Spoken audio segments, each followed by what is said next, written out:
మనకందరికి చాలా బాగా వచ్చు, కంఠస్థ కూడా వచ్చాను. కీర్తన, మొదటి కీర్తన, దానిలో ఉన్న మొదటి ఒక 2 వచనాలు మనం పాటించడానికి ప్రయత్నిద్దాం.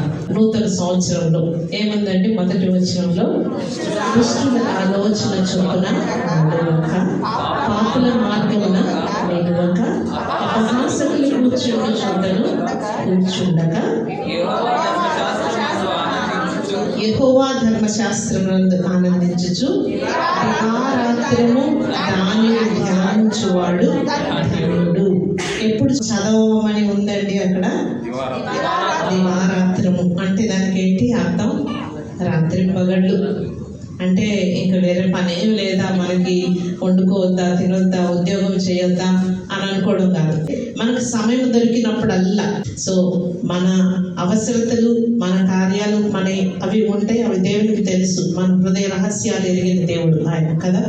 సో మన హృదయపూర్వకంగా మనకి ఎప్పుడు సమయం దొరికితే అప్పుడు మనం వాక్యం చదివి ఆయన పాద సన్నిధానాన్ని ఆయన ధ్యానించే వారంగా ఉండాలి. ఆ వాక్యాన్ని మన హృదయంలో నింపుకునే వారంగా ఉండాలి. పరిశుద్ధ గ్రంథం మన చేతికి దొరకని రోజులు వస్తాయట. ఆ రోజుల్లో ఎక్కడ ఉండాలి? వాక్యం హృదయంలో ఉండాలి, మన మనసులో ఉండాలి. అది ఎప్పుడు ఉంటుంది?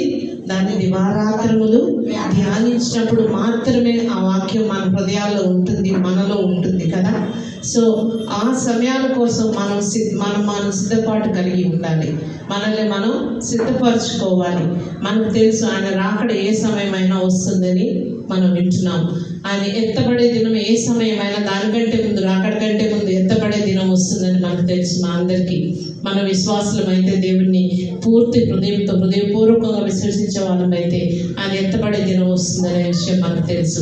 దాని కొరకు మనల్ని మనం ఎంతవరకు సిద్ధపరచుకుంటున్నాం అనే దాన్ని మనం సెల్ఫ్ అనలైజేషన్ అంటే మనల్ని మనం పరీక్షించుకొని మనం అందరం కూడా ఈ కీర్తనలో చెప్పినట్టుగా దుష్టుల ఆలోచన చొప్పున నడవక, పాపుల మార్గమున నిలవక, అపహాసకులు అంటే ఎవరండి? మాకర్స్ కదా. వేరే వాళ్ళని ఎగతాళి చేసేవాళ్ళు, వేరే వాళ్ళని ఎగతాళి చేసి మాట్లాడే వాళ్ళ దగ్గర కూర్చోవద్దు, వారి సహవాసం చెయ్యొద్దు అంటున్నాడు దేవుడు. దుష్టులు పాపం చేసే వాళ్ళే కాదు, అపహాసకులు అంటే వేరే వాళ్ళని ఎగతాళిగా క్రిటిసైజింగ్గా ఎగతాళిగా మాట్లాడే వాళ్ళ దగ్గర కూడా మీరు ఉండొద్దని. వారితో పాటు మనం కూడా ఎగతాళి చేస్తూ ఉంటాం ఒక్కోసారి కదండి. మనకు అదంత గొప్ప పాపం అని అనిపించదు, అది పెద్ద పాపం లాగా మనకు కనిపించదు. కానీ ఇక్కడ వాక్యంలో ఏం చెప్తుంది? అపహాసకులు కూర్చుండే చోటను కూర్చుండక, వాళ్ళు కూర్చునే దగ్గర కూర్చోవద్దు అని కూడా అంటున్నారు. అంటే వాళ్ళతో సహవాసం చేయొద్దు, కానీ మనం వాళ్ళు చేసింది కూడా చేయడానికి ట్రై చేస్తూ ఉంటాం. కానీ అవి ఏది కూడా చెయ్యొద్దు అని వాక్యం మొదటి కీర్తన మొదటి వచనంలోనే చెప్పబడింది. ఆ 2వ వచనంలో చూసుకుంటే, అతడు యెహోవా ధర్మశాస్త్రములను ఆనందించు దివారాత్రము దానిని ధ్యానించువాడు ధన్యుడు. అట్లా చేసినప్పుడు మనం ఎలా ఉంటామంటే 3వ వచనంలో, అతడు నీటి కాలువల యోరను నాటబడినదై ఆకు వాడక తన కాలమందు ఫలమిచ్చు చెట్టు ఉండును, అతడు చేయనంతయు సఫలమగును. ఆ మొదటి 2 వచనాలు మాత్రం మనం ఫాలో అయితే ఎట్లా ఉంటామంటే, మనం నీటి కాలువల యోరను నాటబడినదే అంటే ఎవరైనా నీళ్లు పోయాలి, అది చెట్టు ఎండిపోతుంది అనే క్వశ్చనే లేదు అక్కడ కదా. నీటి కాలువ పక్కనే చెట్టు ఉంటే దానికి నిరంతరం ఎప్పుడు కదా 24/7 365 డేస్ అది నీరు దొరుకుతూనే ఉంటుంది సమృద్ధిగా. నేలలోని సారం దొరుకుతుంది, దానికి కావాల్సిన నీరు కూడా ఎల్లప్పుడూ దొరుకుతుంది. ఎప్పుడు ఎండిపోయే క్వశ్చనే లేదు అక్కడ కదా. ఏదో సమ్మర్లో ఎండిపోతుంది, అక్కడ ఎండిపోతుంది అట్లా కాదు.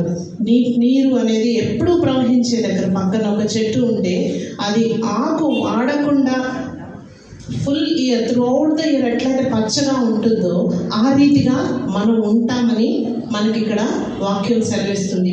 దాని తర్వాత ఏముందండి?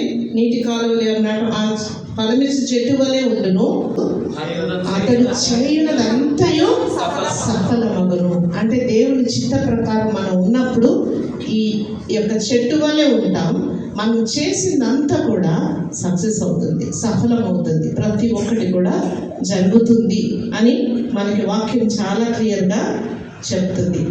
సో ఈ 3 వచనాలు మాత్రం బాగా గుర్తుపెట్టుకోండి. ఈ సంవత్సరం అంతా ఈ 3 వచనాల ప్రకారం నడవండి.